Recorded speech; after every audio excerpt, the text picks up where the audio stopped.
매년 이제 최저임금이 사실 사회적인 어떤 논란이 되잖아요. 그래서 최저임금을 두고 경영계와 노동계가 올해도 좀 싸우는 걸 보면서 교회 내 최저임금 얘기를 좀 해봐야겠다 이런 생각을 좀 해봤습니다. 네.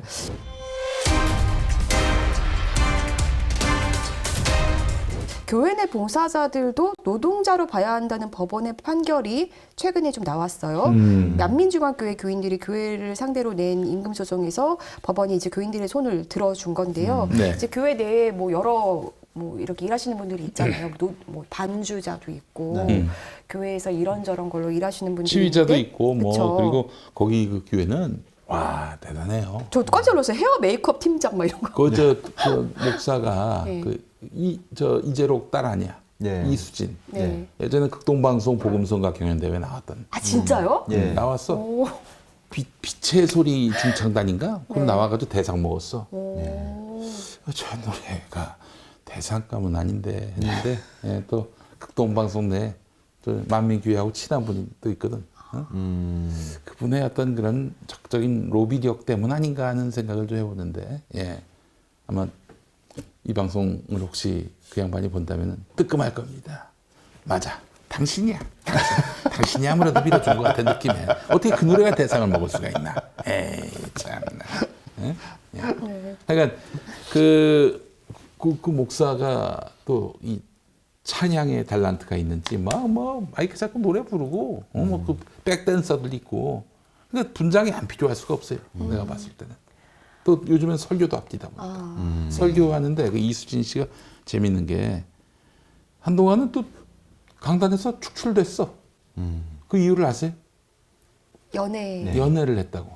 연애를 하면 안 되나 봐. 안 된다고 네. 되어 있는. 왜 연애를 하면 안 되지? 그래서 그 당시에 사진도 인터넷에 짤로 돌았던 적이 있었죠. 예. 어떤 사진이에요? 그 뭐 연애에 대한 그런 의혹을 아니 제기한 사진들이. 뭐 그걸 다 떠나서 예. 연애하면 안 됩니까? 약간 연애하면은 뭔가 교회에 좀 더 충성하지 못할 거라는 생각들이 있나 봐요. 예, 이거는 아니 이건 예. 이건 뭔가 숨 그루밍의 쉬느라고- 수단이 아닐까. 숨 쉬느라고 예배를 게을리 드린다 이 얘기하고 마찬가지 아닙니까? 이 로마 가톨릭 사제분들하고는 다르게 이런 이단 교주화 느낌이 있는 이런 집단에서 약간 이 성직에 대한 거를 좀 이렇게 거룩한 이미지로 부각시키기 위해서 이런 걸 좀 분위기를 아니 이 교회는 모르니까 교인들한테도 그 예. 교회 내에서 연애 못하게 한 거 아니 아니었어요? 그렇게 말하자면 우리 저 이재록 형님이 지금 감옥에 왜 들어가셨습니까? 왜 들어가셨어요? 그래요. 지금 우리나라 최저임금이 높지 않습니다. 어디 가서 명함을 내밀 수 있는 최저임금입니까? 10,000원도 안 되는데. 전경련이 뭐 최근에 그 최저임금 상승률이 아시아 18개 나라 중에서 최고라고 이야기를 했어요. 네. 근데 이제 최저임금 상승률이 중요한 게 아니라 최저임금 아닙니까? 그쵸. 최저임금이 아시아 18개 나라 중에 최고가 아니라 최저임금 상승률이에요. 상승률. 아니 우리가 워낙 낮았으면 상승률이 높을 수도 있는 거 아닙니까? 그렇죠. 예? 자, 근데 아니나 다를까 민주노총이 국내 최저임금 비중은 OECD 대비 최저라고 맞받아쳤어요. 예. 전경련이란 참 양아치 같은. 아니 그 최저임금을 받는 그 업종들에서 진짜 하루라도 일해 보셨으면 이런 얘기 안 나옵니다. 네. 저는 많이 해봤잖아요. 그렇죠. 진짜 힘들어요. 진짜 이 돈 받고 내가 이 일을 하나 싶을 정도로. 근데 이제 그게 가스값이 저 더 드는데. 우리하고 사고 체계가 다른 건 뭐냐면은 이 보수들, 자본가들은 머릿속에 뭐 드러내놓고 얘기하진 않지만은 머릿속에 아주 박혀 있는 어떤 그 신념, 관념이 있습니다. 그게 뭐냐? 인간은 불평등하다. 인간은 불평등하다. 그러니까 지금 힘들게 일한 것과 관련해서 당신들도 해봐라. 그 말이 통하지가 않아. 그 일을 왜 내가 해야 하는데? 이런 논리로 맞받아치거든. 그럼 사는 세상이 다른 거예요. 한마디로 얘기해서. 하여튼 뭐, 근데 교회 내 최저임금도 아마 그럴 거예요. 야, 난 목사야, 난. 말씀을 전하는 사람이고. 너희하고 같니? 이런 인식들이 있는 것이죠. 근데 이제 교회에서 이렇게 봉사로 취급하면서 하던 일들을 뭔가 최저임금을 지급해야 되고 막 이런 것들에 대해서 많은 교회들이 교회가 세속화되고 있다. 이렇게 또 바라보는 시각도 있을 것 같거든요. 이거 좀 어떻게 보세요? 그런 주장 자체가 네. 좀 목사, 특히 보수 개신교 목사들이 한다는 것 자체가 저는 참 코미디인 게 지금 미국 바이든 대통령이 최저임금 인상 얘기를 꺼냈단 말입니다. 근데 그 얘기를 꺼내기 전에 우리 문재인 대통령이 최저임금 인상 얘기를 꺼냈을 때 그 무슨 공산주의자라고 사탄이라 그랬어요. 거의 정말 나라 말아먹는다는 식으로 비판을 했습니다. 근데 이분들이 참 이중적인 게 문재인 대통령이 김정은을 만난다고 했을 때 역시 친북이다 그러지 않습니까? 이제 트럼프가 만나버렸단 말이에요. 그러니까 이번에는 트럼프까지도 김정은의 외교력에 놀아난다 이렇게까지 얘기를 하고 바이든 문통이 올릴 때는 공산주의고 친북이고 바이든이 올리면은 그건 또 미국이 이제 앞서간다는 식으로 그렇게 얘기를 한다는 거예요. 사회주의 한입으로 여러 한다고. 말을 하십니다. 네. 일단은 제가 그래서 한번 풍자도 했지만 김정은이 트럼프를 만난 거를 김정은한테 놀아난다고 해버리면 이 김정은의 외교력을 찬양 고무하는 국보법 위반이 되는 겁니다. 그거를 또 알아야 되시고 본인들 논리하면요. 그 바이든 대통령이 또 최저임금 올린데 바이든 대통령이 최저임금 올린 것도 미국 내에서는 이미 공무원 그 임금에 준하는 거기 때문에 그렇게 큰 어떤 영향력이 없다고 또 그걸 비판적으로 보시는 분들도 계세요. 근데 뭐 정의당 심상정 의원이 그 바이든 대통령이 임금 인상하는 거를 되게 좋게 평가해서 우리나라도 그렇게 가야 된다는 식으로 했는데 그거에 대해서도 또 이제 왈가왈부 말이 많지만 어쨌든 이분들이 비판을 하려면 일괄적이어야 된다는 것이죠. 문재인 대통령이 올리면은 욕먹을 짓이고 바이든이 하면은 칭찬받을 짓이고 최저임금을 그 사회에서 올리는 거는 세속적이고 교회에서 올리는 거는 또 이제 말도 안 되는 사탄 짓거리다 이런 식으로 이중잣대로 하니까 아무런 논리와 설득이 안 된다 그렇게 이제 보여진다 그렇게 말씀드리고 싶네요. 예. 그렇죠. 그리고 이제 뭐 교회 내에서의 어떤 노동을 빙자한 헌신 요구 이런 것도 좀 문제일 수 있지만 헌신을 요구한 노동 착취 이런 것도 좀 문제일 수 있지만 기독교인 경영자들의 어떤 노동에 대한 인식 저는 이것도 한번 생각해 봐야 될 문제인 것 같은데요. 최근에 한 예배당 앞에 이런 현수막이 걸렸다는 겁니다. 당신이 믿는 하나님을 어떻게 믿겠나? 라는 현수막이었어요. 야, 이거 진짜 기가 막힌 문구인데? 네. 그러니까 민주노조, 금속노조, 신일 정밀 지회가 붙인 현수막이었는데. 야, 이거 대단한 이거 레토릭입니다. 네. 당신이 믿는 하나님을 어떻게 믿겠나? 그렇죠. 그러니까 지금 여기 그 사업주가 아마 이 교회 교인인 것 같아요. 네. 예. 맞습니다. 누굽니까? 민성기 장로라는 아이고. 사람이 이제 그 신일 정밀 지회가 이제 규탄하고 있는 그 대표죠. 그 신일 정밀의 대표인가 보군요. 네네. 예. 그러니까 무슨 여기- 일을 저질렀는데 이렇게 비난을 그러니까 받나요? 여기에 전무로 지내고 있지만 실질적인 경영자 역할을 했다는 겁니다. 이분이. 네. 그래서 이분이 이 어떤 회사에서 뭔가 이제 급여도 계속 밀리고 예 그래서 노동자들이 좀 요구하지만 사측에서는 요지부동이고 그러면 사실 회사가 진짜 돈이 없어서 그랬냐 그게 아니라 회사는 몇 년 동안 평균 매출 약 450억 원을 기록한 알짜 회사였고 이야, 단기 세상에. 순이익도 70에서 80억 원인데 강릉에서 어휴, 네 그런데 대단하네요. 회사가 노동자들의 임금도 체불하고 막 이런 일들이 있으니까 이제 그 노동자분들이 붙인 거죠. 당신이 믿는 하나님을 아이고, 어떻게 믿겠나. 부끄럽습니다. 예. 네. 제 친구 전에도 한번 페이스북에 글을 남겼는데 민주당 당원으로서 활동을 참 열심히 했어요. 네. 근데 코로나 때문에 2개 매장 술집을 했는데 그 맥주 호프집 둘 다 문을 닫았어요. 문을 닫았는데 이 친구들 직원들이 한 20명 되는데 이 직원들 퇴직금을 다 줬어. 자기 집 팔아가지고. 그래서 본인은 굉장히 지금 저 시장에서 이른바 노가다를 뛰고 있는데 그 친구 한 얘기 이래요. 내가 민주당 당원인 줄 아는데 이런 직원들이. 식으로 저기 뭐 어렵다고 퇴직금도 안 주고 내보내봐라. 그러면은 나뿐만 아니라 민주당도 양아치가 되는 거 아니냐. 이런 친구를 보면은 이거 뭐 교회는 아니지만은 이 자세만 보더라도 얼마나 그 굉장히 공공적 사고가 있는 사람이에요. 그러니까 교회 장로라면은 내가 그냥 교회 안에서만 장로가 아니라 이 직장에서도 장로고 또 교회를 다니지 않는 비교인인 노동자들에게는 예수의 대리자, 예. 대변자, 대사 이렇게 보일 수 있다는 거예요. 그렇다면은 이 노동정의를 세워야죠. 천사도 근무할 노동정의 또 이런 처우를 해줘야 되는 거 아닙니까? 그러니까요. 뭔가 노동자들한테 종교와 상관없이 예배드리게 하는 게 뭔가 전도의 예. 방법이라고 생각하시고 이런 거 오히려 노동자들에게는 불합리한 대우를 하시면서 뭐가 전도가 될 거라고 생각하시는지 모르겠는데 노동자분들에게 있어서 최고의 복음은 예수 믿으라는 것보다 임금 올려주시고 후생복지 잘해드리는 겁니다. 그런 일을 하면요. 교회 다니라는 말 안 해도 다닙니다. 관심을 갖게 됩니다. 예?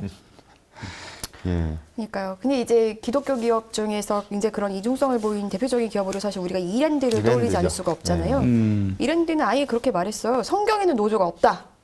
네. 성경에는 착취도 없습니다. 진짜 명언이네요. 네. 네. 당시 없어요. 이 사건을 모티브로 영화 그 염정아 씨가 나왔던 카트라는 영화가 네. 나왔었죠. 예. 그래요. 근데 사랑의 교회 장로 하다가 예. 하여튼 욕을 많이 먹으니까 막 장로직을 내놨나 그랬을 거예요. 예. 근데 노조 자체를 거의 사탄 취급합니다. 마귀 취급하고 네. 그리고 또 꼭 사랑의 교회 장로였다고 하는데 제가 아는 그 노동자들이나 피해자 사회적 참사 일으킨 그 기업들의 CEO분들 중에 사랑의 교회 분 출신들이 꽤 많으시네요. 그러니까 대개 보면은 이런 메가처치의 기존의 자본주의의 병폐들을 신앙으로 합리화시켜주고 타당화시켜주고 또는 침묵하거나 외면 방관하는 교회들일수록 이런 문제에 대해서 신앙적 접근으로 성찰과 반성이 일체 이루어지지 않는다는 특징이 있는 거죠. 예. 이 외에도 사실 불법과 탈법을 저지른 기업인들 중에 개신교인들이 상당히 많거든요. 네. 네. 예. 저는 이분 꼭 얘기 거론하고 싶은데 하림의 김은국 회장. 그 닭고기 회사. 네. 네. 이분이 예전에 11살 때 외할머니가 몸보신하라고 선물 준 병아리 11마리를 본인이 키워서 이제 팔아본 거예요. 네. 그래서 30배 이윤을 남겼대요. 그래서 이걸 가지고 본인이 성실함과 사업수단을 가지고 이렇게 성공했다라는 그런 스토리를 간증하고 그랬었거든요. 일단 일감 몰아주기 이런 게 되게 문제가 됐었고요. 그리고 하림의 그 닭 농가들 상대로 꼼수를 부려서 매입 가격을 낮추는 수법으로 부당이익을 취해가지고 갑질 정황이 또 막 드러나기도 했었는데 이분들은 도대체 그러면 이분들이 말하는 신앙은 도대체 뭔가? 그리고 많은 기독교 언론들이 이분들의 어떤 신앙을 굉장히 추어올리면서 또 보도하고 막 이랬었거든요. 뭐 네. 헌금하라고 열심히 또 띄워줬겠죠. 예. 뭐 안 봐도 비디오인데 그 축복만 보는 거예요. 네. 축복이고 또 자기에게 뭐 안 좋은 일이 생기거나 혹은 자기 잘못으로 인한 그런 일들조차도 하나님이 주시는 시련 이렇게 치환을 하고 그러니까 참 이 종교가 자기 객관화를 못하게 만드는 그런 도구로 전락한다면은 얼마나 이제 우스운 사람을 얼마나 우습게 만들어요. 그렇잖아요. 그러니까 이분들은 하나님을 그냥 복 주는 수단, 복을 만드는 기계 정도로 생각하시는 게 아닌가 이런 생각을 했는데 이분이 한 2019년 6월 20일에 여의도 국민일보 빌딩 컨벤션홀에서 이런 간증을 합니다. 생육하고 번성하라고 하신 하나님의 말씀처럼 우리가 거저받은 창조물을 은혜로 여기고 그것으로 땅을 가득 채우는 것이 경제입니다. 하나님의 명령을 지켜 행할 때 우리는 세계 모든 민족 위에 뛰어나게 하십니다. 그래요. 네. 하나님께 거저받은 창조물을 은혜로 여기고 그것을 땅을 가득 채우게 하는 것. 네. 이 와중에 생태고 정의고 이런 거 없이 그냥 가득 채우면 됩니까? 아니죠. 이렇게 결과만 이야기하고 과정의 정의에 대해서는 눈 감아버리면은 틀림없이 이런 비슷한 정말 터무니없는 사례들은 쏟아져 나올 거예요. 근데 그 기독교 출판계에서 좀 이슈가 됐었던 시오의 기도라는 책을 낸 초원교회 장로인 저 서희건설 이공간 회장도 예, 그 하도급법 위반 아이고, 세상에. 처벌받지 예. 않은 그런 사례로 예, 논란이 됐었죠. 하도급 갑질. 심지어 이분은 그 뭐 YTN이나 동아일보 한경에도 그 기독교 신앙으로 이런 걸 극복하고 뭐 시련과 고난 이겨냈다는 식으로 소개까지 됐었던 또 분이시죠. 광고비하고 뭐 연관돼 있을 거예요. 예. 뭐 그래서 뭐 사망 사고도 많았고 말이죠. 예. 예, 이런 일들을 보면서 공정거래위원회로부터 이렇게 불공정 하도급 행위로 적발이 돼가지고 과징금 1번 그리고 경고 2번. 그럼에도 불구하고 또 하도급법 위반 행위를 저질렀고요. 그래서 나중에 13억 300만 원을 부과받았어요. 네. 환경 무시, 안전 무시 이런 걸로 해가지고 또 사회적 물의를 빚은 바도 있었고요. 왜 이렇게 하나님 이름 팔면서 법을 어기세요? 그러니까요. 하나님 얘기하지 말고 아니 어디 가서 법을 간증이나 하지 어기던가. 마시지. 네. 근데 이분들의 공통점이 네. 개신교계의 성공한 CEO들로 소개가 되고 교회에서 그러니까요. 간증을 한다는 거 심지어 시- 기독교 예. 출판에서 책까지 내서 아니 심지어 서희건설은 소외가 시채널 된다는 만든 거죠. 분들이잖아요. 네? 시채널이 아, 서희건설. C 채널이 그 서희건설. 네. 그거 명성교회하고 연관돼 있지 않습니까? 그렇죠. 예. 사위분. 청운교회가 그 사위가 담임 목사인가 그럴 거예요. 아마 네. 그 김명성이래. 그 김사만. 김사만. 예. 예. 그래요. 다 이런 또 연관 관계가 있으시구나. 아이고. 그 누차 말씀을 드리지만 그 기독교 신앙은 절대로 이 자본주의 사회 안에서 약육강식과 적자 생존이 속에서 누군가의 희생과 도태가 필연적으로 발생하는 구조 속에서 성공한 그 성공을 하나님이 주신 복이라고 규정하는 순간 그것은 하나님 신의 이름을 빙자한 가장 악마적인 행태라는 것입니다. 그러니까 이것에 농락당하지 않고 낚이지 않으셨으면 좋겠는데 정말로 안타깝게 한때 그 록펠러의 그 뭐 신앙이다, 11조 신앙이다 이제 그런 거를 앞세우면서 한국 보수 개신교회랑 대형 교회들이 성공주의랑 기복주의에 사로잡혀가지고 그 기본 기저에 이런 CEO들의 성공 사례들을 무비판적으로 무분별하게 강단에서 소개를 했어요. 그러고 나서 지금의 이 뒤치다거리를 하고 있는 것이다. 그렇게 보여지는 느낌이 너무 강합니다. 그러니까요. 그래요. 록펠러 얼마나 많은 사람들에게 또 추앙이 됐었어요. 기독교인으로서. 석유왕 록펠러에 이어서 카네기. 이 두 사람도 이 11조를 잘해가지고 대박이 난. 그래서 하나님의 축복을 받은 존경받는 인물로 교회에서 추앙됐는데, 이게 참 부끄러운 얘기입니다.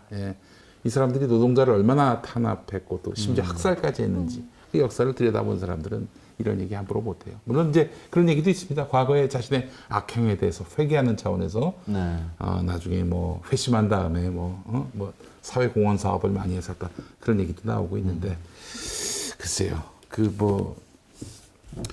하여튼 저는 돈과 하나님을 동시에 섬길 수 없다라는 그런 말씀에서 그 진리가 다 담겨 있다고 생각을 합니다.